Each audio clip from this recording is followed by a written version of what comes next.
unfortunately. But we're going to get into this. And we are going to go over a couple different matches today.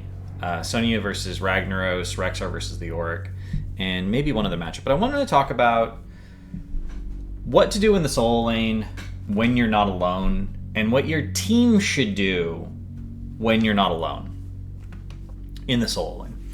It's really, really important. If you're going to be a good solo laner, it's something you need to know, and we haven't talked about it exclusively, so this segment is going to be just about what to do when you're not alone in the solo lane. So here we have game Dignitas versus Fnatic, Quacknix with the fly-in. This is going to be the double global top because they're potentially responding to cheese and they can always go bottom. Or at least Dehaka can go bottom and Falstad can hold the lane for a little bit. You know, there's all sorts of laning arrangements that this situation gives them. But we're seeing Dig just 4-man top, and their solo laner Xayah is in bot, which purely by convention is not the solo lane on Braxis. There's no real reason that it works that way. It's just people sort of decided that top should be the solo lane, so top's the solo lane. And we're seeing some caution here. We're going to see the Zarya cheese push here. A lot of free value. Mene going in, they eat a lot of shots. Zarya gets a reasonable amount of energy. But we don't care about any of that. What we care about is this. The correct response, if a team is cheesing a lane, even if you have inferior siege, is not to rotate on these 2-lane maps that have really, really big rotational distances. Hanamura, Battlefield of Eternity, and Braxis Holdout. You do not rotate. As soon as you see them top, you're like, oh, they're top. We're going to push. We are going to try and equalize the situation. And as the solo laner, as the one guy who's down here trying to make sure your team doesn't fall behind in experience, your number one job is not to die. The number one thing that the solo laner, like, even when you're solo laning in general, your number one job is not to die. Your number two job is to make sure you don't miss soak. In that order. Don't die, don't miss soak. Everything else you do is secondary to those objectives. So here's Xayah. He's staying on his mount. He's not doing anything. He could, unmount.